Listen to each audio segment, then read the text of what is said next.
మరి మనము అది పాటిస్తూ ఉన్నామా? మనం వస్తున్నాం, వెళ్ళిపోతున్నాం, అటెండెన్స్ వేసినట్టు అటెండెన్స్ చేసుకోవడం.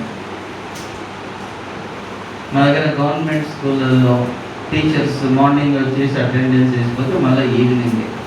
గవర్నమెంట్ ఎన్ని ప్రయత్నాలు చేసినా, ఏం చేసినా గవర్నమెంట్ నుంచి కావడం లేదు. సిగ్నేచర్లు కాదు, కంప్యూటరైజేషన్లు కాదు, ఫేస్ స్కానింగ్ కూడా పెట్టారు. అయినా కూడా దాన్ని ఎవరు నియంత్రించలేకపోతున్నారు. మన పరిస్థితి ఇంకా అక్కడికి వచ్చింది. మరి ఎవరు నియంత్రించాలి? మనల్ని మనం నియంత్రించుకోవాలి. మనల్ని మనం నియంత్రించుకోకపోతే దేవుడు నియంత్రిస్తాడు. దేవుడు నియంత్రించిన సమయంలో మనం చాలా బాధపడతాం. మరి దేవుని నియంత్రణ ఎంత భయంకరంగా ఉంటుందంటే మనము తట్టుకోలేము. దీని గురించి ఒక చిన్న మాట చెప్తా. అంటే ఈ లోకంలో చెప్పుకునే మాట. ఒక వ్యక్తి ఒక కన్స్ట్రక్షన్ సైట్లో ఉండి కింద కూలివాడు కింద పనిచేస్తూ ఉన్నాడు, ఇసుక మోస్తూ ఉన్నాడు. అక్కడెక్కడో పై అంతస్తులో మరి అక్కడ ఇంజనీర్ అంటే మనం పిలుద్దామని ట్రై చేస్తూ ఉన్నాడు. అరిస్తే వినిపిస్తలేదు సౌండ్స్. అయితే వీడు వెంటాడేమో అనుకొని ఆయన ఏం చేశాడంటే ఒక రూపాయి ఏం చేస్తాడు, కిందికి ఇస్తాడు. ఇది కథనే కనుక సాధ్యాసాధ్య ఆలోచించద్దు. రూపాయి కిందికి ఇస్తాడు. వాడు ఏం చేశాడంటే రూపాయి కిందికి వచ్చి పడుతుందని ఆల్రెడీ ఆలోచన చేయకండి. ఆయన ఏం చేసిండు, చూసిండు. వాడు ఎట్లా చూసి దీన్ని జవల పెట్టుకొని మళ్ళీ పనిచేస్తుంది. అదే వీడు చూడమ్మా అని చెప్పి సార్ ఏం చేశాడు, 10 రూపాయలు వేసాడు. వాడు మళ్ళీ చూసి మళ్ళీ పెట్టుకున్నాడు, మళ్ళీ పనిచేస్తుంది. 100 రూపాయలు వేసిండు, మళ్ళీ పెట్టుకున్నాడు, మళ్ళీ పని చేస్తున్నాడు. నేను ఏం చేసి ఇచ్చాను సార్, ఇట్లా 500 వేస్తా అనుకున్నాను. చూద్దాం 500 వేస్తానా, వీడు ఎక్కడి నుంచి డబ్బులు పడుతున్నాయని మీరు చూస్తాడేమో అని అనుకున్నాడు. మీరు చూస్తే పిలుద్దామని ఆయన ప్రయత్నం చేస్తున్నాడు.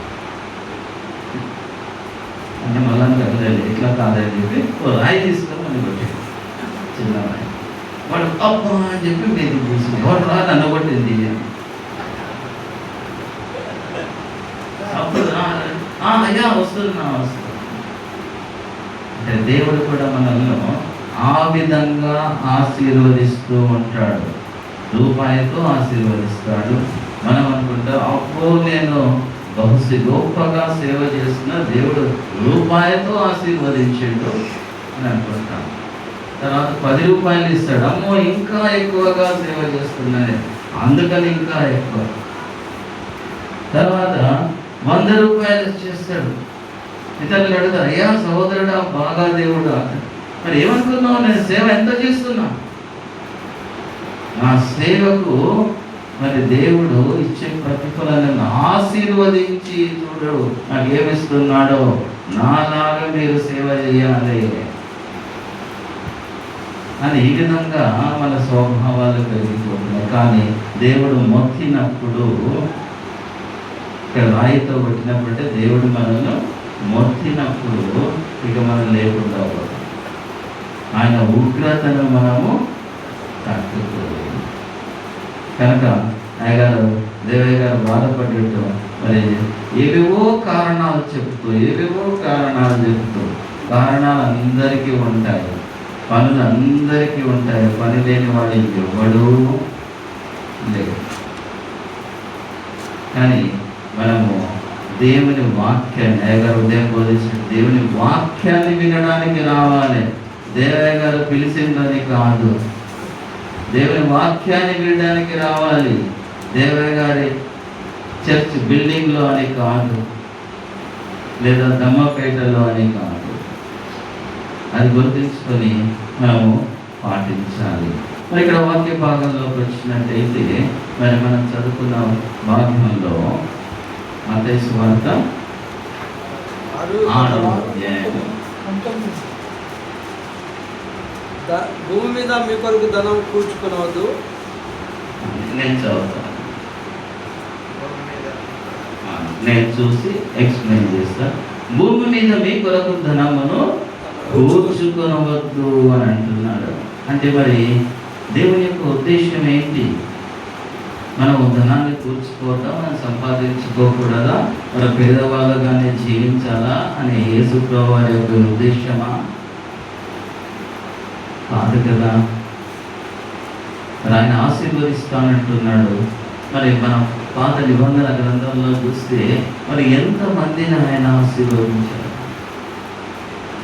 మరి ఎవరితో గురించి అవసరం లేదు. అబ్రహాంను గుర్తు చేసుకోండి, ఆయన ఎంత ధనం. సొలొమోను మహారాజును జ్ఞాపకం చేసుకోండి, ఆయన ఎంత ధనవంతుడు. మరి వాళ్ళని ఆశీర్వదించలేదా? మరి వాళ్ళందరూ విడిచిపెట్టి యేసు ప్రభు వారు మరి ఆయన నమ్ముకున్నందుకు మనం పేదవాళ్ళుగా ఉండాలని కోరుకుంటున్నారా? అది ఎంత మాత్రమో కాదు. ఆయన ఉద్దేశం అది కాదు. యేసు ప్రభు వారు ఏది బోధించినా అది మన ఆత్మీయ మేలులకై, అంటే రక్షణ కొరకై ఆయన బోధించాడు. ఎందుకంటే ఈ ధనము మనల్ని ఎక్కడికి నడిపిస్తుంది? నాశనానికి నడిపిస్తుంది. అంతేకాని మరి ధనం వద్దు అని కాదు, ధనం ఉండకూడదని కాదు. మరి ఇక్కడ ధనమును కూర్చుకొనవద్దు. కూర్చుకుంటే ఏమవుతుందట? చిమ్మెట తుప్పును తినివేయును, దొంగలు అన్నము వేసి దొంగ. మరి ఆ కాలంలో యేసు ప్రభువు వారు జీవించిన కాలంలో మరి బ్యాంకులు లేవు, ఆన్లైన్ పేమెంట్లు లేవు, నెట్ బ్యాంకింగ్లు లేవు కనుక మనకు ప్రజలు గుంతలు దూవి దాచుకునేవాళ్ళు, పెట్టెలలో దాచుకునేవాళ్ళు. మరి అక్కడ ఏమైంది? చిమ్మెట కొట్టేది లేదా తుప్పు పట్టిపోయేది, రస్ట్ వచ్చేది. లేదా దొంగలు కూడా ఏం చేస్తారు? దొంగలు ఏ విధంగా కన్నం వేసి, ఆ కాలంలో మరి గోడలకు కన్నం వేసేవారు, రంధ్రం చేసి లోపలికి వచ్చి దోసుకెళ్ళారు. మరి ఈ కాలంలో ఏ విధంగా దోసుకెళ్తున్నారు? సైబర్ నేల అంతా ఆన్లైన్లో మన డబ్బులు కొట్టేస్తున్నారు. మన బ్యాంక్ అకౌంట్ నుంచి ఎప్పుడు పోతాయో మనకే తెలియదు. కాలం మారిపోయింది, కానీ దొంగతనం మాత్రము మారలేదు. దొంగతనమే. కనుక యేసు ప్రభువు వారు ఏమంటున్నారంటే మరి ధనాన్ని కూర్చుకొనవద్దు. మరి ఇంకొక మాట కూడా మరి యేసు ప్రభువు వారు మాడిన మాట మత్తయి సువార్త 19:24లో ఒక మాట రాయబడింది. 19వ అధ్యాయం 24వ వచనంలో అక్కడ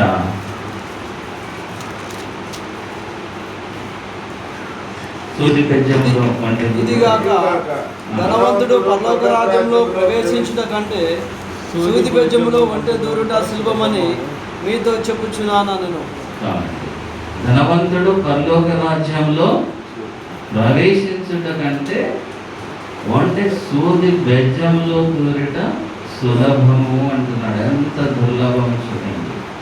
ప్రవేశించలేడనే మాట వాడలేదు యేసయ్య, దుర్లభం.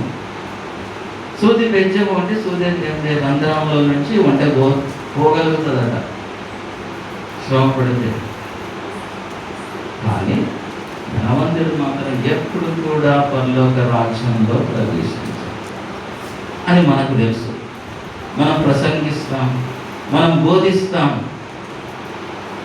కానీ మనం ఆ ధనము వెంటే పరిగెడుతూ ఉన్నాం, ఆశిస్తూ ఉంటున్నాం.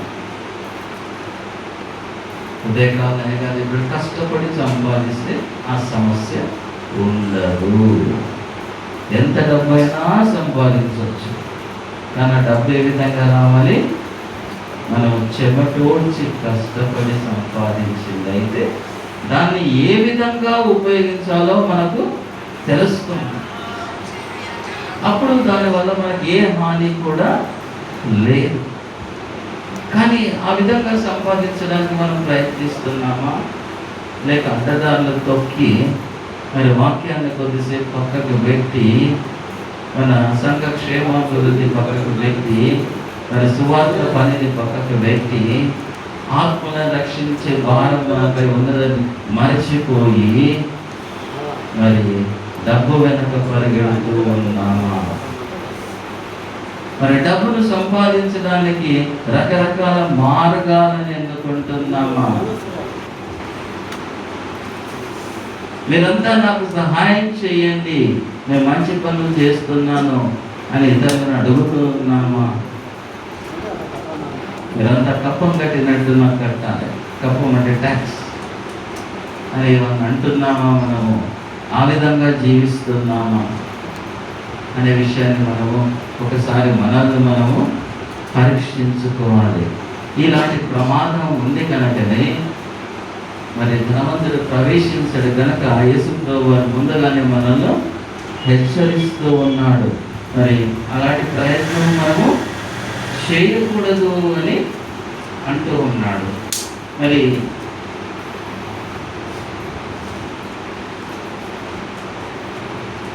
సామెతల గ్రంథంలో కూడా ఒక మాట రాయబడ్డది. ఎందుకంటే మనం ప్రయాసపడి మన ఆత్మీయ మేలులను పొందలేకపోతాం, మన రక్షణను పోగొట్టుకుంటాం. సామెతల గ్రంథము 23:4-5 వచనాలను చదివినట్టయితే ఐశ్వర్యము పొంద నీకు అట్టి అభిప్రాయము కలిగినను దానిని విడిచిపెట్టుము. నీవు దాని మీద దృష్టి నిలిపిన తోడనే అది లేకపోవును.